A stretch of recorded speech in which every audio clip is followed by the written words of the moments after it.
Ada satu hal yang selalu luput dari perhatian manusia modern. Otak tidak pernah benar-benar lelah karena berpikir. Ia lelah karena bernapas dengan cara yang salah. Pernyataan ini terdengar sederhana, bahkan mungkin meragukan.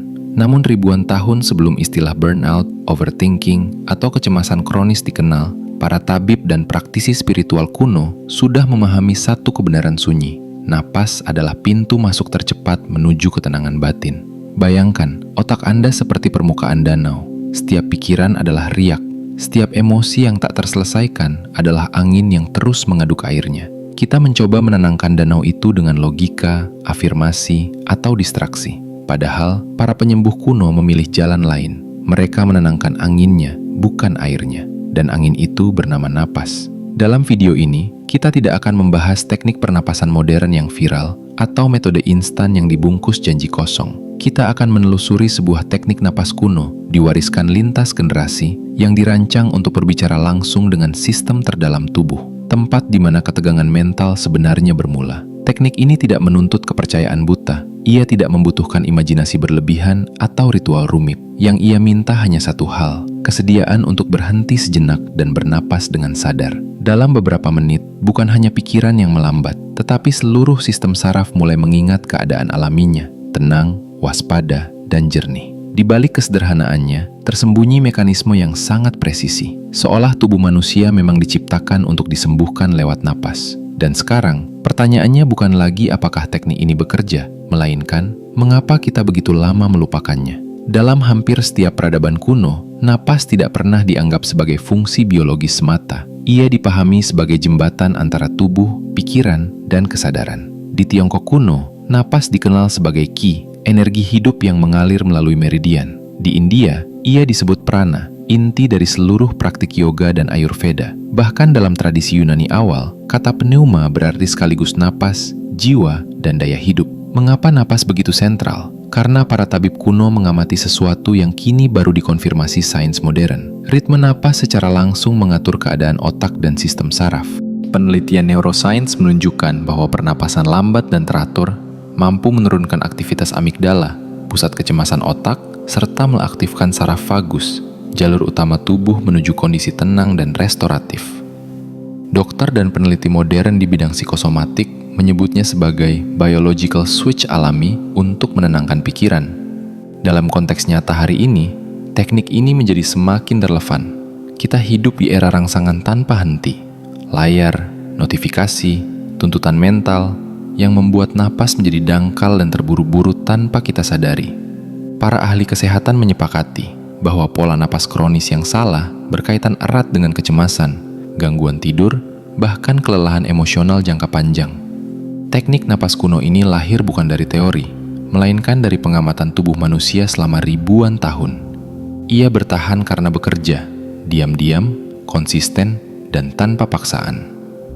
Sekarang kita masuk ke bagian yang paling penting, bukan sebagai konsep, tetapi sebagai pengalaman langsung di dalam tubuh Anda sendiri.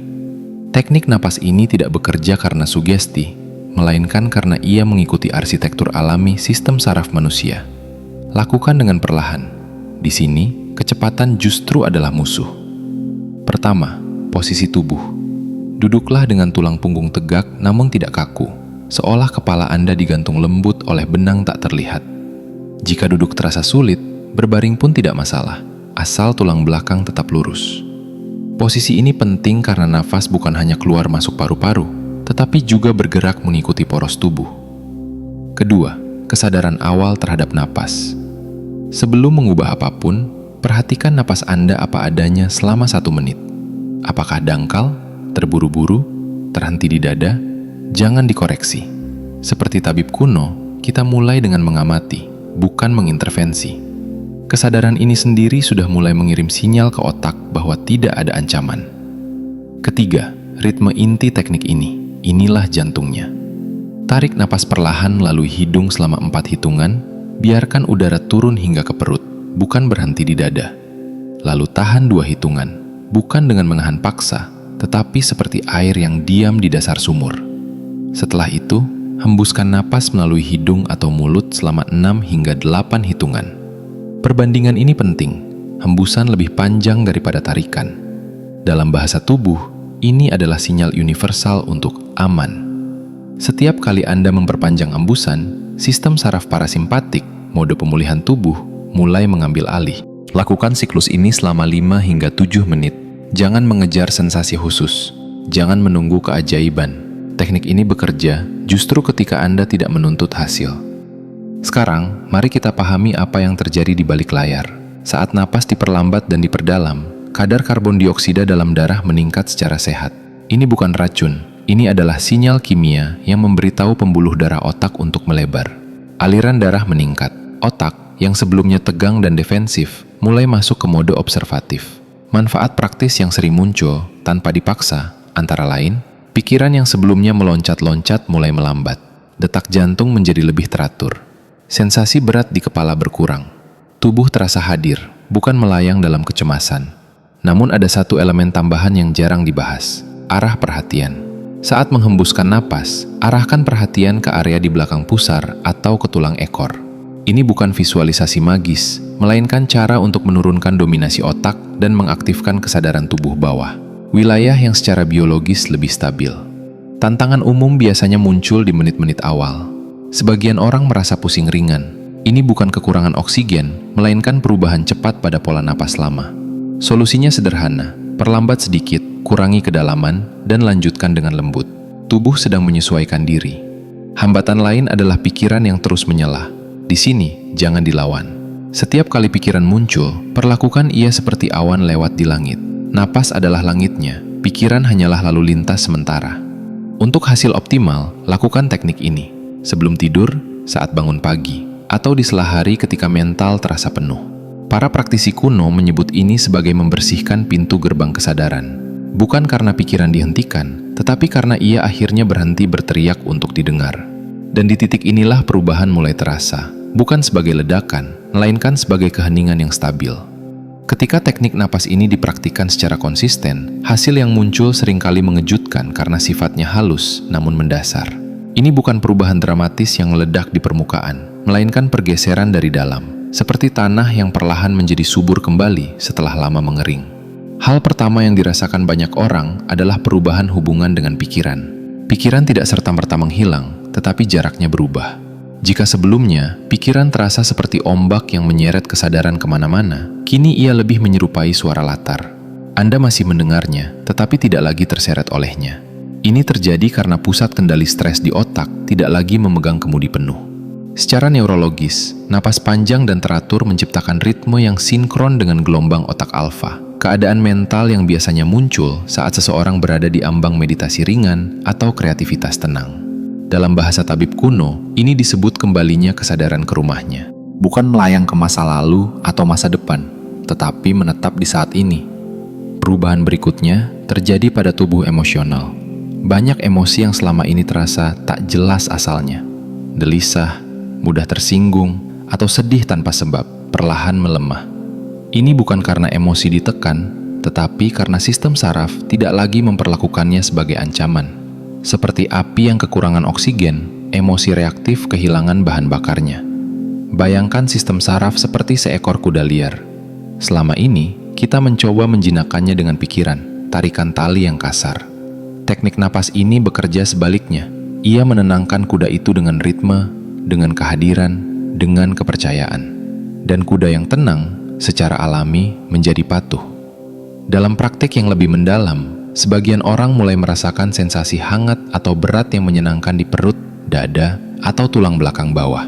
Ini sering disalahartikan sebagai sesuatu yang mistis. Padahal sejatinya, itu adalah tanda aliran darah dan saraf yang kembali seimbang. Tubuh sedang keluar dari mode bertahan hidup. Manfaat lain yang jarang disadari adalah kejernihan keputusan. Ketika otak tidak lagi dibanjiri sinyal bahaya palsu, intuisi menjadi lebih tajam. Bukan intuisi emosional yang impulsif, melainkan kejelasan yang tenang, seperti cermin yang tidak lagi berembun. Dalam tradisi penyembuhan kuno, kondisi ini disebut sebagai keheningan aktif. Bukan tidur, bukan juga melamun. Ini adalah keadaan di mana tubuh rileks, tetapi kesadaran tetap tajam. Dari sinilah proses pemulihan alami, baik mental maupun fisik, memiliki ruang untuk bekerja. Dan ini baru separuh dari gambarnya. Masih ada lapisan yang lebih dalam, tempat teknik ini tidak hanya menenangkan otak, tetapi mengubah cara Anda mengalami diri sendiri. Di lapisan yang lebih dalam, teknik napas ini mulai menyentuh sesuatu yang jarang dibicarakan, cara kesadaran melekat pada tubuh. Selama ini, banyak orang hidup seolah pikirannya berada satu langkah di depan tubuhnya, selalu mengantisipasi, selalu waspada. Napas yang dangkal menjaga jarak itu tetap ada. Teknik ini perlahan menutup jarak tersebut. Ketika napas menjadi lebih lambat dan terarah, otak mulai mempercayai tubuh kembali. Ini terdengar sederhana, tetapi efeknya besar. Rasa aman tidak lagi datang dari kontrol, melainkan dari sensasi kehadiran. Anda tidak berusaha tenang, Anda menjadi tenang. Perbedaannya halus, namun menentukan. Disinilah muncul kontradiksi menarik. Semakin Anda tidak mengejar ketenangan, semakin ketenangan itu muncul.